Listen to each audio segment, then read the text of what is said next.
Players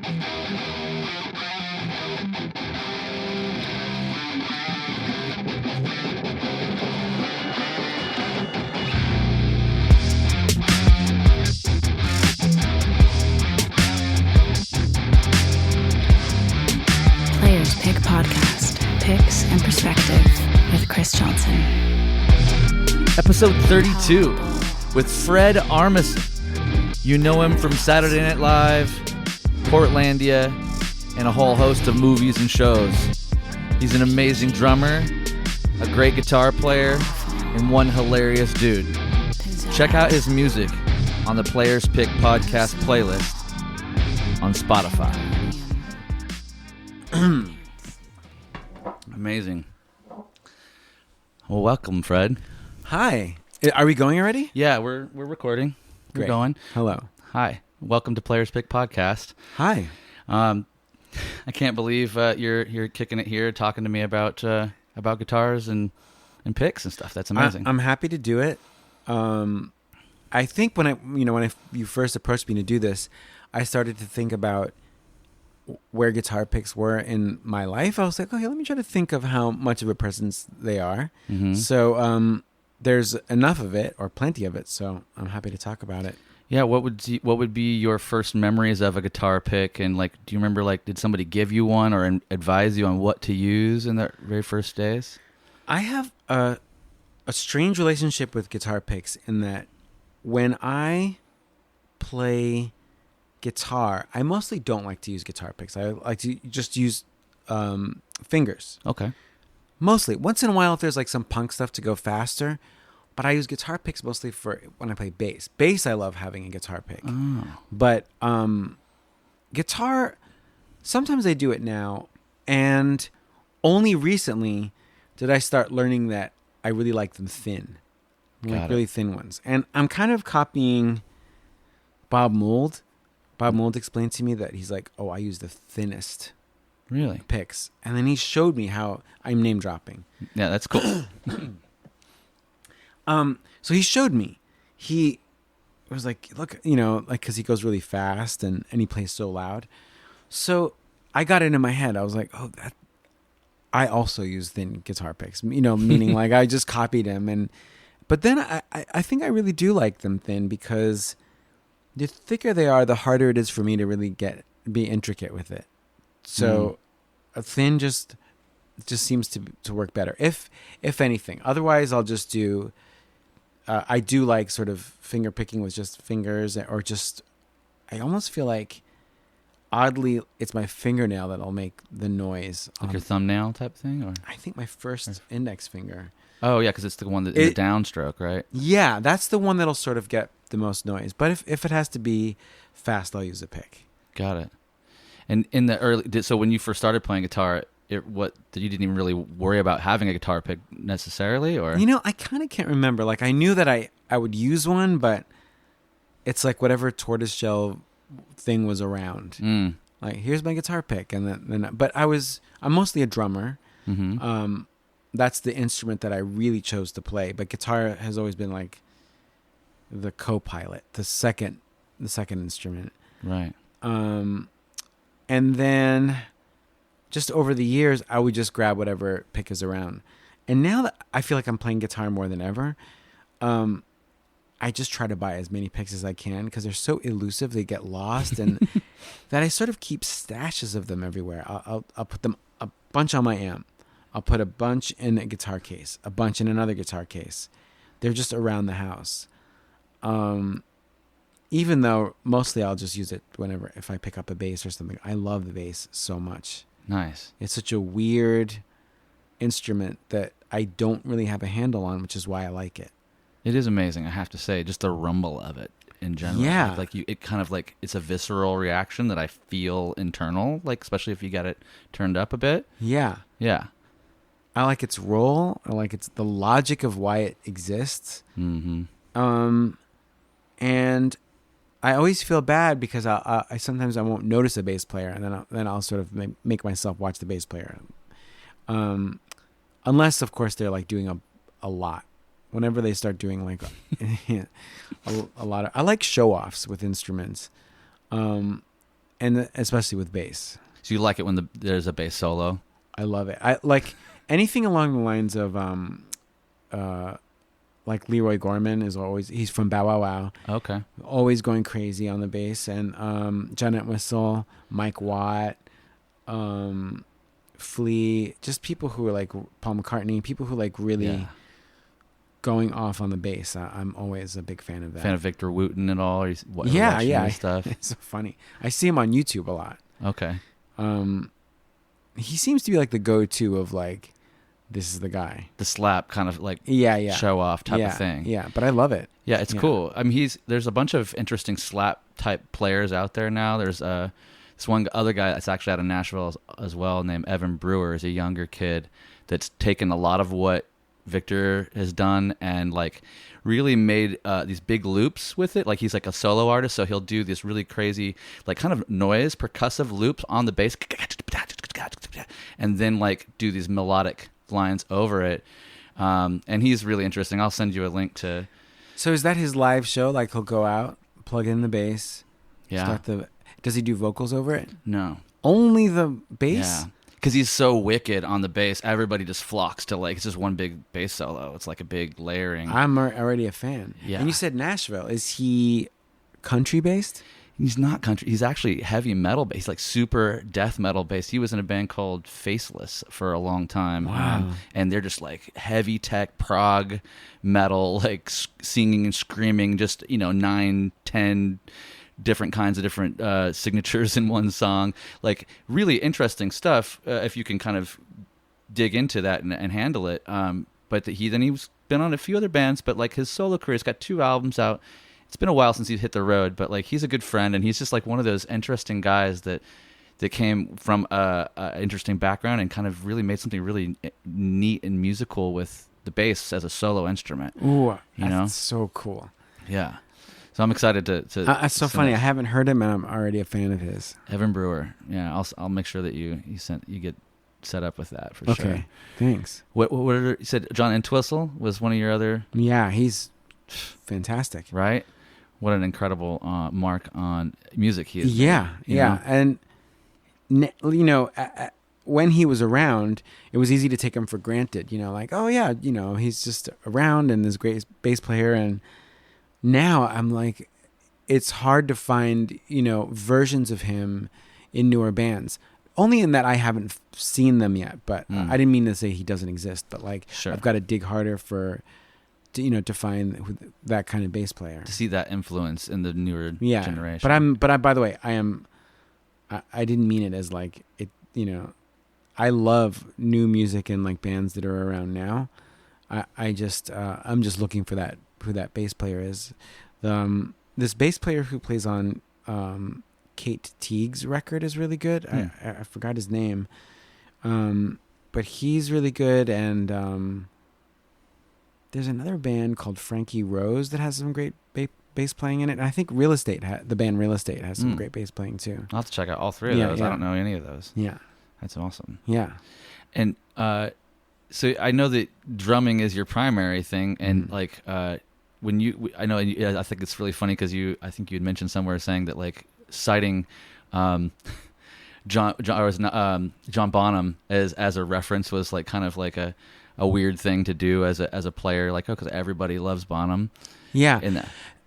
There's just a tone people take where they like to say John Bonham as if he's a secret. Right. People, I don't know why they take this tone, but they'll say like, I actually like. And I'm like, yeah, that's everyone. Yeah, everyone says the same thing, It's and I bring that up because it's interesting to me, like, in bands that are current, there's a few bands out there that like are copying the Led Zeppelin vibe, like really close, and so close that it's like, whoa, like, are you, like, I mean, and then they kind of like almost don't call Led Zeppelin an influence, which is a weird thing too, where they kind of like they come so close to the band's actual sound, and they cop a lot of their vibe and all this stuff, and they're like, oh no, we're influenced by the Stones, and it's kind of like a weird thing when the band hits that mark, and you're like, okay, well, it's cool that you're keeping the sound alive, but you're almost verbatim ripping them off, and then so I know it's interesting to have a clone because like if somebody were to come through with the John Entwistle vibe, like how close, you know, Yeah. like, and then like how close is too close in a way. I think the older we get, the more okay it is. Meaning that, like, if someone really were to, let's say, really copy John Entwistle, I think it's okay because so much time keeps going. It goes so much that, like, I feel like we've all done it. I think that without realizing it, anything that we've done has also been really close copies. So if I think of in terms of comedy, let's say that I've done a lot of stuff in comedy. It's easy for me to think, oh, I originated that, right? Like no, that just came from my memories. But I guarantee you there are real, moments that I took from something that I've seen growing up on Carol Burnett or on Saturday Night Live. Totally. And, there's characters on Carol Burnett or whatever, Monty Python, Benny Hill, that probably just got buried in my memory. And then I do a sketch and then it's something without even thinking about it is like, I'm sure that the writers for the Carol Burnett show will be like, oh, we've totally done something like that before. So that's just, I think it's something you just don't realize. It's informed, like whether you like it or not, your influences are informing what you're. But in a very, I think in a very, like black and white, very direct way. I mean, there were times on SNL where I did something, and I based it on what I imagined an old cast member would have done. But I didn't mean it like, it just helps me find inspiration. So there was this one sketch I did called I Am Your Mother, right? So I play this like woman in a TV commercial and I'm supposed to say, I'm your mother. But instead I yell it, like yelling at the kid. And I wrote it thinking, what would Molly Shannon do? Oh. So it's a direct copy of her style. But I think that's great in a lot of ways because part of what the arts do are inspire us. Yeah. Right. Like they make us laugh or they make us cry or they open our eyes to something that maybe we weren't completely aware of before. And then it's like, oh, well, okay, that's a new way of seeing it. And then unless you, I think it's so rare. Like what you're saying is, it's in a lot of ways it's rare to have an original, completely original thing. Yeah. Right. So we're kind of this weird sum of all these experiences. Yeah. Yeah. Yeah. And so it just comes out. This comes out. Yeah, I mean, I feel that way too. Like I'm a big Pantera fan. Like this band. Like when I was 16, it was hitting. All the hormones. I was mad at my dad. All this stuff, right? And I was just like, I learned to play some of the riffs, but like the energetic quality of what they put forth, I was like, oh, I got to write music like that. Yeah, I got to do it. Yeah, I got to know how to not do that. Yeah. So I did it for like 8 years, and it was fun. Yeah. And some of the riffs do sound like Pantera, some of them do. Yeah, and how else are you supposed to go? I mean, if they're that big of, if they had that much of an impact on you, I mean, how can you fight it? You may as well just embrace it and do it. And I think that's really some of my best artists, like especially more current artists, are the ones that do have like a wide variety of interesting influences that they kind of like. They almost have so many that you're not really sure exactly what you might go. Oh well, I can feel a little bit of this, that, in there, a little bit of that in there. But then overall, because they've blended so many things together, they've been influenced by so much that it feels original on the surface, at least, Yeah. And I think there's some artists too who I would never have guessed that they were inspired by certain things, but it's only if I read interviews with them and I discover something, or see, this is very name droppy again, but or I'll talk to them and I'll find out that it's something totally unexpected. Like I talked to one of the members of Devo, and we were talking about this drum beat that's, to me, sounds very robotic. And he was like, no, it's actually inspired by Stevie Wonder. Whoa. That's supposed to sound like Stevie Wonder. So Devo what we think of like as just so mechanical sounding. He's like, that's not that for this one song. That's not. We were going for Stevie Wonder. Interesting. Yeah. It was also it makes me think of Questlove being super inspired by Jay Dilla, who was not even an instrumental player. He was just a DJ that cut really cool samples and beats together. Yeah. And so as he learned to play drums, he was trying to glitch and like play like these kind of quicker, almost like off time type of I don't know, I don't know the drum terminology well enough to be able to like say it, but you know, these type of things that are more of exclusive to an electronic medium. Yeah. You know, and he, as he grew up, I guess part of his story is that some other drummers that were like, hey man, you got to like lock down like regular drumming. Yeah. Like that's cool. Like it's cool that you got that, but like let's do this too, you know, and to just where you get it from originally, you know, doesn't really matter almost, but as long as you kind of grow with it. I try to copy Questlove in his approach to his career. Oh. The fact that he just does so many different things, and with like celebration and joy and real love for all these things. When I see what he does, I'm like, I'm so on board with just how he approaches making things. I like that. Yeah. The diversification of like what he's into. Yeah. And he just, out of love, the fact that he's a fan. He's like really into food, I guess. Yeah. And like I've seen pictures of his record collection and him like, in that room, and I'm like, yeah, dude, that's out of love. You don't do that. You don't alphabetize. You don't like collect that much without like just like being a silly in love person for music at that point, you know? Yeah. And I guess he's got a bunch of extra iPods they're always film. I've been backstage there at the Jimmy Fallon show a handful of times and watching them rehearse a little bit, and he's just like the king of like, oh, let's do that. Oh, we're gonna do that jam. Oh yeah, I've got it. Hold on a second. Like, Oh, the rare version. It's barely. Yeah, I got that too. Yeah, doing all this cool stuff. Yeah, we love Questlove. Yeah, I love Questlove, and I love the Roots. Yeah, it's a really, really, really inspirational band as well. Yeah.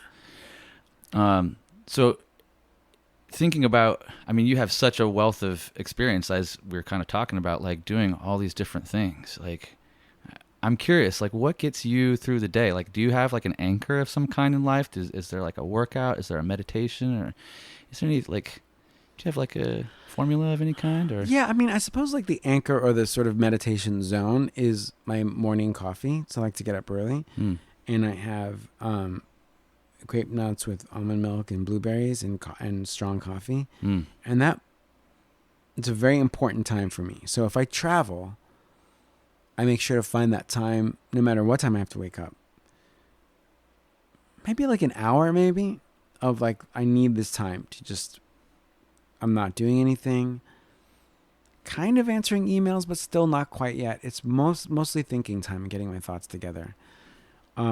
That's the sort of launching pad for my day that I take very seriously. I protect it. So there have been times where I've had to get up at 5 just to make sure that I have it. It's very, very important to me. And I love Los Angeles, and I love being here, and it's kind of nice. I like waking up in LA, and you know, I love it. And that's kind of like, I would say that's the basis for everything that I do for the rest of the day. And the rest of the day, I really do try to attack. I attack my calendar. I attack my day with some real, I like really try to stab it with just like, I'm going to get everything done. I'm just going to really accomplish. Like, I think I enjoy it. I enjoy running errands. And so there's like a real satisfaction I get from like, you know, when I look at a calendar of my month, I'm going to attack that Sunday. I'm going to get that Monday. That Monday is going to be really fruitful. That Tuesday, I'm going to do this. I just go through lists, and as soon as I see an empty spot, I fill it. I go, that's a good day to do this other thing. Task completion. Yeah, task completion is like my driving force of my life. Mm. And so that when I die, I'm going to try to go for my last words being like, I completed all my tasks. Checklist on every yeah. one of them. Yeah. Yeah. I should probably, in my will, I should hire someone to finish my tasks. That would be amazing. Yeah. Be like, from, the month after my death, just tidy up these things. And then I could seriously rest in peace. Hmm. So then my tombstone will say, R.I., like not rest in peace yet.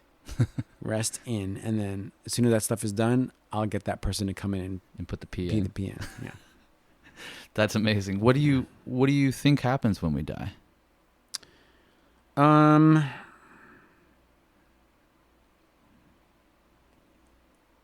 I think that death is great, and that, by the way, even though I consider myself a spiritual person, Mm-hmm. I still am also at peace, and I think it is spiritual, that it is lights out. There's it's actually kind of nice that, like, that's it. Your responsibilities are done, and you've contributed to humanity and to the universe. And then I think it's kind of nice that it's just shut down. It happens to everything and everybody, and I think there's a beauty in it. I think it's great. So in a positive way, I'm saying that it's just complete blackness. I think our rehearsal for it is the fact that we sleep. This is my opinion, by the way. Yeah. That we sleep. So that feeling, I'm like, I don't remember what happened in the middle of it. That's I think it's that state. Just It's the mini death. Yeah. Like every night. And a little rehearsal for that's what it's going to be like. And interesting. yeah, we do that. I mean, I don't know if you're familiar with yoga at all, but we do that a lot in yoga class. Mm-hmm. The last pose is Shavasana. It's corpse pose. So we practice being very, very still because we're very active the whole practice. You're making all these shapes with your body and stretching and strengthening. And then at the end, the idea is for all of that action to get you to the point where you can be still enough to just practice corpse pose, practice being dead. So that That's because great. Yeah, we don't know necessarily, but maybe it is. And a lot of people that I ask that, not a lot, but a handful of people definitely agree with you, saying, I'm just going to be stoked that it's lights out, like in a positive way, yeah, that I get to take time off finally, type of thing almost. Yeah. And we did plenty. Yeah. It's like, I mean, even though, okay, life is short, but it's also plenty to do. And we all got really lucky. We got to be here and we all met each other. And then, that's it. Yeah. Let the next generations keep going on. Yeah. And the experience thing. the same thing. And yeah. It's interesting because I think in that respect, it's like somebody, I forget who it was, maybe it's Alan Watts or something, but talking about how a tree every season, produces leaves that look just like the leaves that were there last season. Are they the same leaves? No, not the same leaves, but the same energetic quality. Yes. Right. And so humaning, doing their thing, are kind of that same similar quality of it's like we keep producing the same energetic quality and putting it out there. It is evolving, and trees do evolve and they get older, right? And all the whole thing. It's kind of a similar I thing. love it. I've never heard that before, and I believe that. I believe in that. That's really great. I like to hear that you feel a spiritual connection, even so that you don't have a feeling of afterlife or like an anticipation of that. No, because I think it would imply that then everything has an afterlife, and it just seems like whatever forest has to keep track of all, it's just too much to keep track of. So I'm like, oh my God, all those leaves, like you were saying, all those trees, you have to keep track of all of their afterlives is just too crowded. It's a lot of work. It's a lot of work. Yeah. If there's a plant that's dead, leave it alone. Get its energy somewhere else. It's fine. So, yeah, for me, it would actually feel a little selfish too if I was because I need to go on forever. My energy, my magical electricity. God, I'm like, really? Is it that important? I mean, I by the way, I feel good about myself. I'm just saying that it's such a it just seems like a lot to be like me, Right. forever. Right. I think that's in the little mini lives that we live within this one life. I think that at least I know for myself, earlier in life, I felt like that most of my examples were shown to me that said, kid, go out there and do that. Say me and get it and like really assert yourself on everything. Right. And that's I think that maybe the initial wave of like accomplishment is like, because we do some sort of sports or we do some sort of activity in school, we find some way to assert ourselves in the world. And then as we get older, at least I know for myself, I imagine this kind of what you're saying now is that there's an element of like, okay, there's a lot of me, like all the time, like all the time. Yeah. If you're self-aware at all, you start to go, Yeah. okay, well, okay. And then now I'm in my 40s and I'm like, I'm with you. There doesn't need to be a whole lot of me in this situation. Yes. I'm just glad to be observing and be a part of the whole thing here. Absolutely. Yeah. Like I'll think about someone from the 1700s or something, or the 1600s, and I'm like, because they all have their legacy, they contributed, but I don't think they're in any rush to be like still around, right, with their consciousness. I'm sure they're like, it's just so many hundreds of years ago now. So do you subscribe to any aliens or ghosts, or do you think that's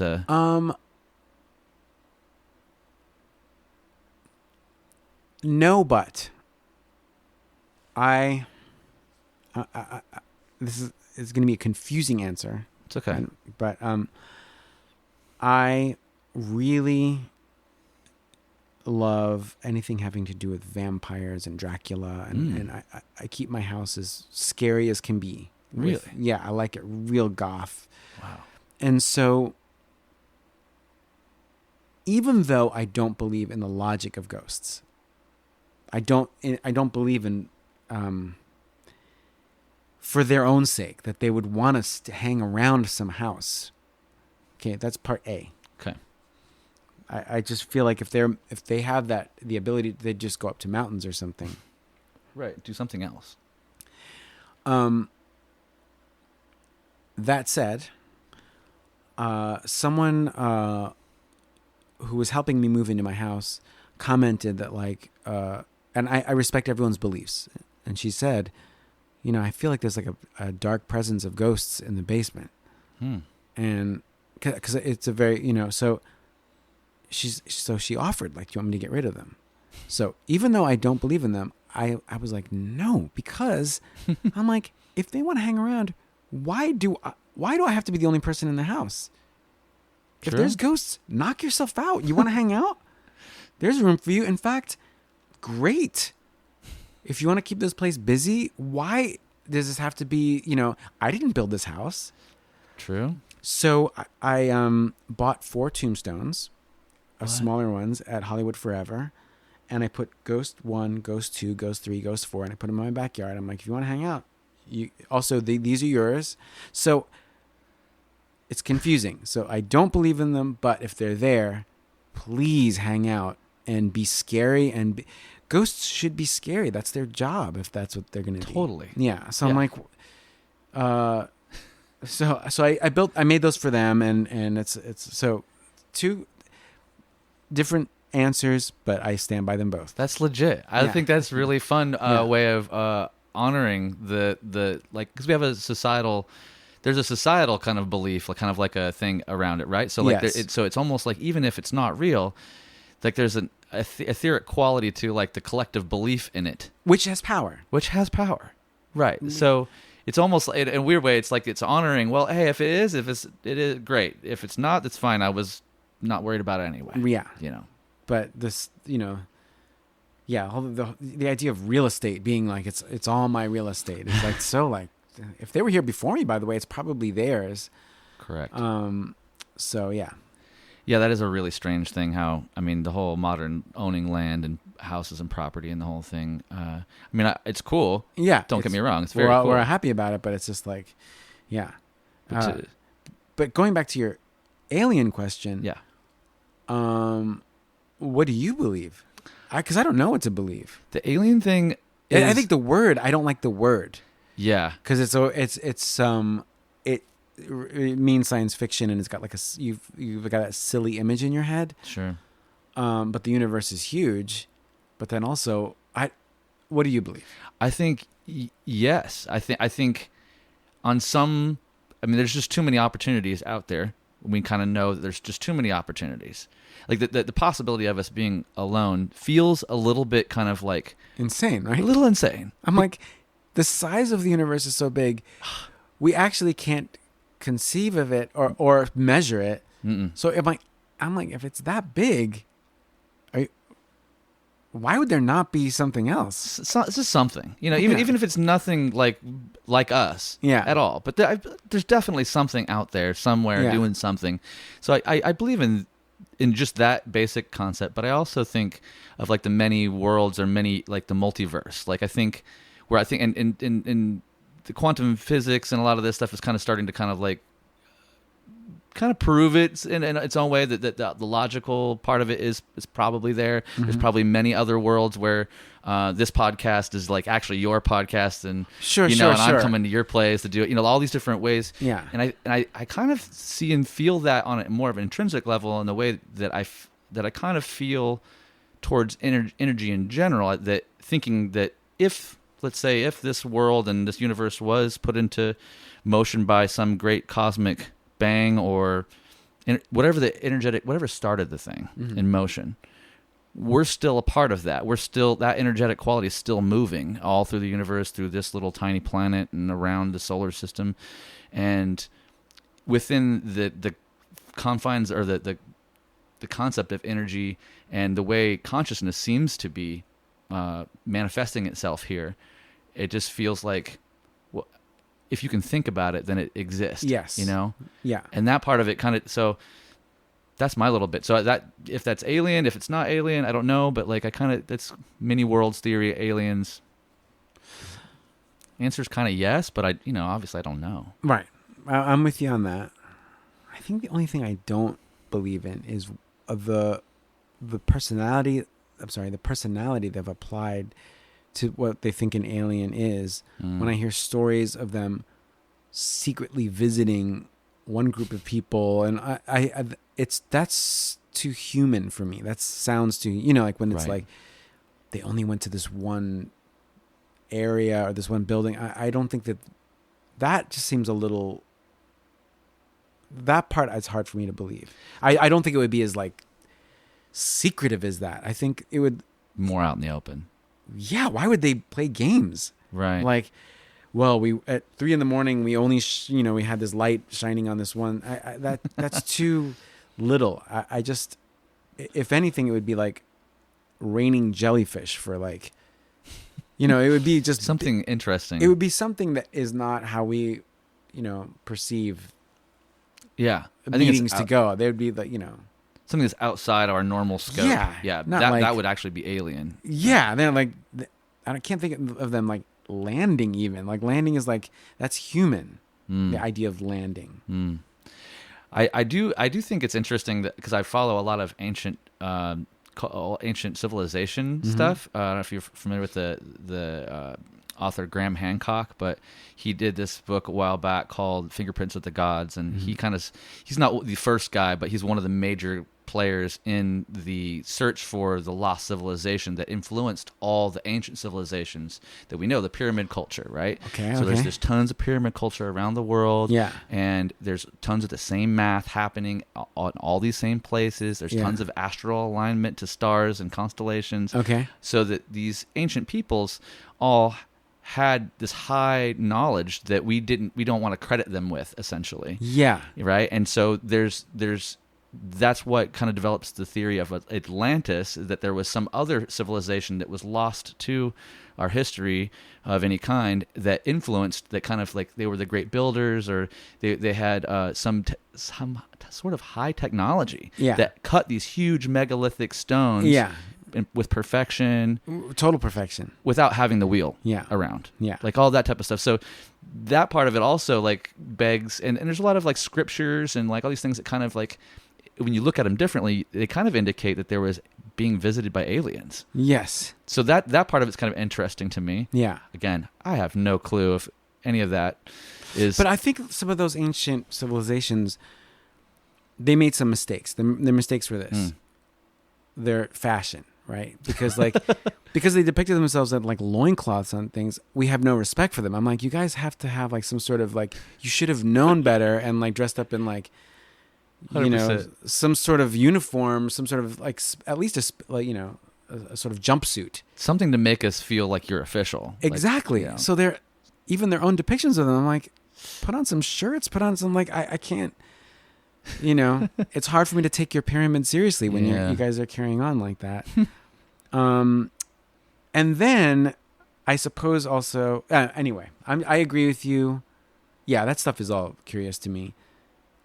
I mean, then I'm also mad at them because I'm like, why didn't you have if you had this amazing technology, you're right, with the pyramids, wonderful, just like it's so precise. Why didn't you guys also do the same with your record keeping? Right? So fantastic. You guys made this thing, but would you mind? Would it have killed you to write down how this happened in a language we could understand and say, this is who visited us, this is when. So you guys did all this stuff and like now we have to do your homework. Now I got to go back and guess why you guys had all these similar pyramids. We ask of you, ancient peoples, you're so good at what you do. Please keep better records. Better records. Yeah. We have nothing. It's horrible.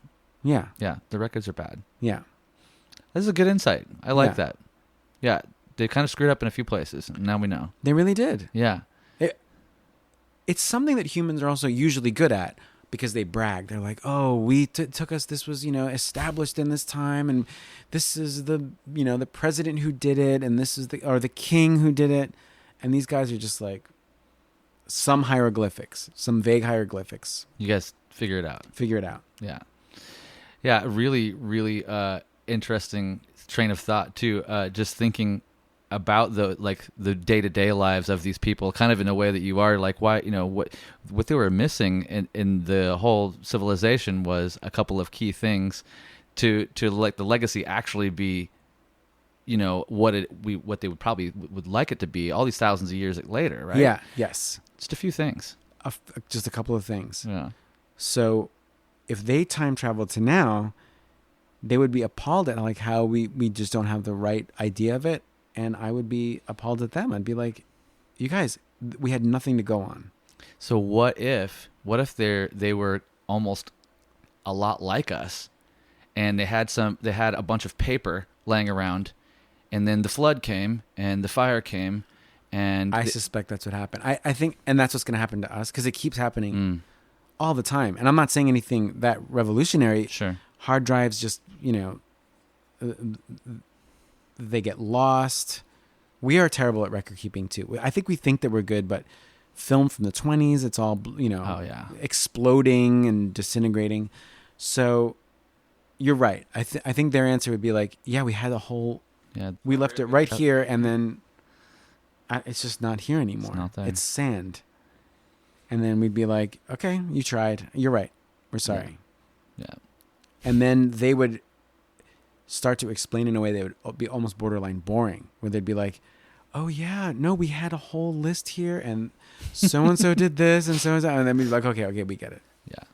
We know Fred, like he was supposed to write the thing down and put it over there, but he didn't do it. He didn't do it. And then you keep pointing to this area where there's more records and they're not there anymore. But yeah, I'm sure that's totally what the case is. So what have you been listening to lately that is like been doing it for you? Do you have any favorite artists? I know you're really into music, so I'm really into music. But before I go to the part of my brain that because I have a tendency to just try to think of the coolest thing. Okay. So I could seem like, hey, I just listened to new music. but honestly, the thing that is like really blowing my mind in a very real way is this documentary about country music that Ken Burns just did for PBS. Really? Have you not seen it? No. I did not know about what country music is at all. I had the same perception that you probably did, and Probably. but its history is incredible. And this documentary, I'm just like writing down names of artists that I just want to find out more about. It's just great. So that is like my obsession at the moment. So it's a PBS Ken Burns documentary on country music. Yeah, I mean, it's got to be 7 hours long or something. Well, I'll get it started soon then. Yeah, but it's, Okay. his documentaries are all great, but this there's something about this where, like, I think we all, or I do, sometimes I think I know it all already. I know rock history. I got it. Yes, in the 50s, I got all those artists, but then this documentary sort of opened it up to like, there's a whole other world living right here of incredible music. Wow. Yeah, I don't know enough about it. It's a blind spot for me for sure. That's why you should see it, because it was a blind spot for me. Yeah. They were like the go-tos that we all mention, like Johnny Cash, but then there's a whole Chet Atkins, different like yeah. Yeah. But this goes deep into the 20s, and it goes deep throughout all the decades, saying this is what was happening. Yeah, see, I when I was in college, I took music appreciation stuff, and I guess I did kind of like a 2-year music bachelor's degree type of thing or whatever, and we did a lot of work on the blues and a lot of work on jazz and and how that moved into rock. And the country thing always kind of just like Yes. we just kept going. Like we kind of didn't really talk about the depth of that. So I'm glad you're recommending This is for exactly that reason. That's how it was in my life too. And then it has all of the elements of greatness that all of the other types of music have. Oh, I imagine, yeah. Same kind of history. By the way, incredibly connected to music of all cultures of the United States. So the gospel influence is huge. Sure. Mexican influence. There's a lot in there that I didn't even realize. I hadn't thought about the Mexican influence. Oh, yeah. But I can think about that now, and I think about like what like Baja Sexto music and like some of these musics that are still happening in Mexico. Yeah. They kind of represent like a country music. Acoustic guitars, that strumming style. Oh, it's all in there. They have the hats and the nice adornments and everything too. Yeah, the whole thing, little singing group. Yeah. Wow. Yeah. Okay.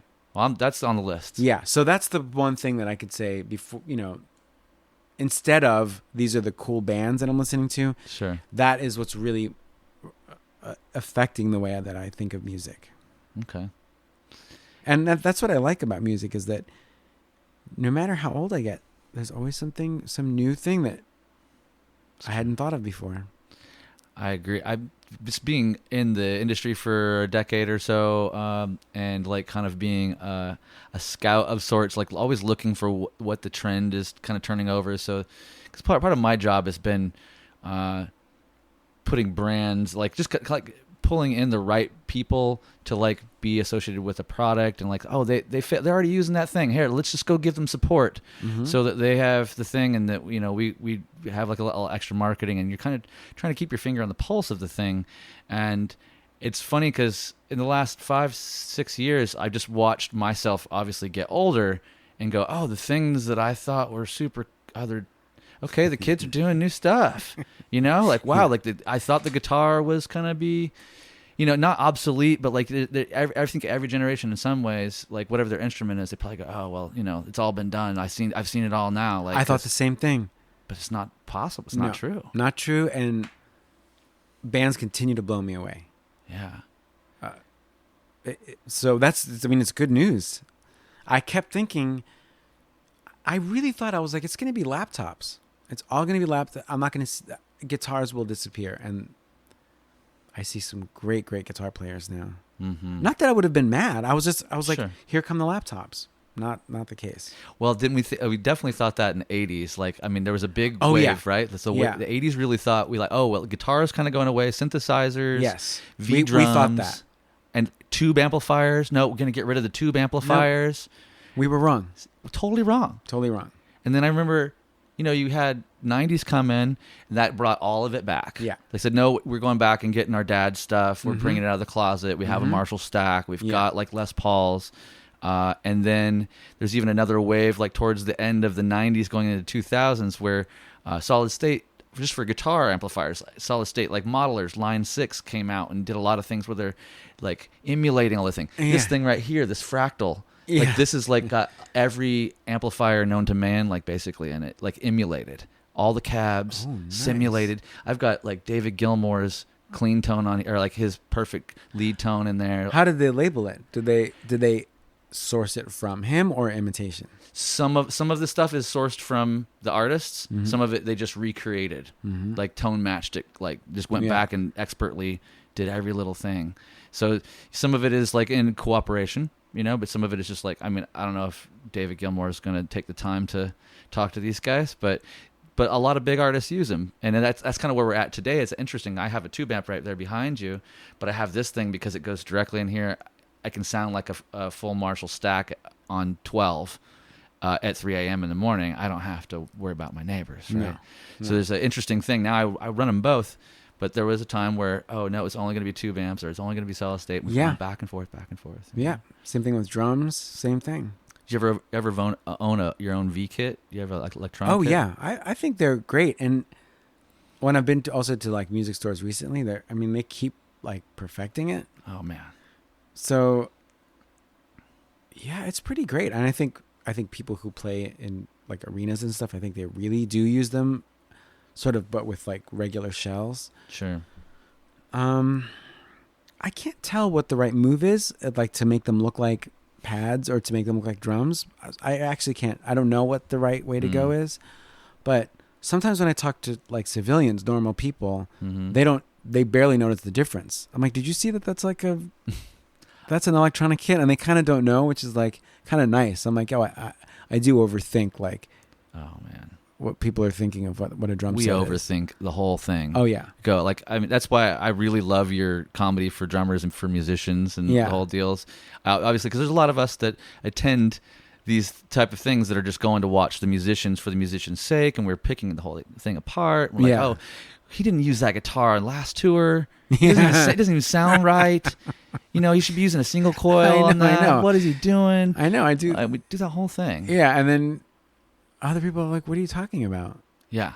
That it sounds like the song that they wrote, and it sounds great. Yeah. I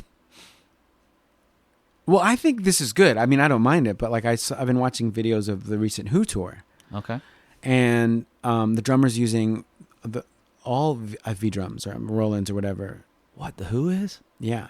Wow. But sounds great. I totally get it. Like the purist in me is like, what? And then watching it, I'm like, it's actually great. Like, me and you are in our heads about it, but I think for people going to see those shows, it's just going to sound that much clearer. The chaos of miking drums is like, and cymbals is like a drag. It doesn't sound as good I'm guessing in a big arena. It's a lot of work. It's a lot of work to control it. I think they have an orchestra with them on this tour, so it's like all that stuff is like, if a sound man were to say to me, if I was that drummer and he was like, it's just easier if we just put this all through, our sound checks will be more manageable. Right. We just put this through and even change some of the sounds for some of the songs. I'd be like, you know what? Great. It's probably also, I wonder if it's better physically. Oh, like softer or like easier ergonomically wise? Yeah, that's very possible.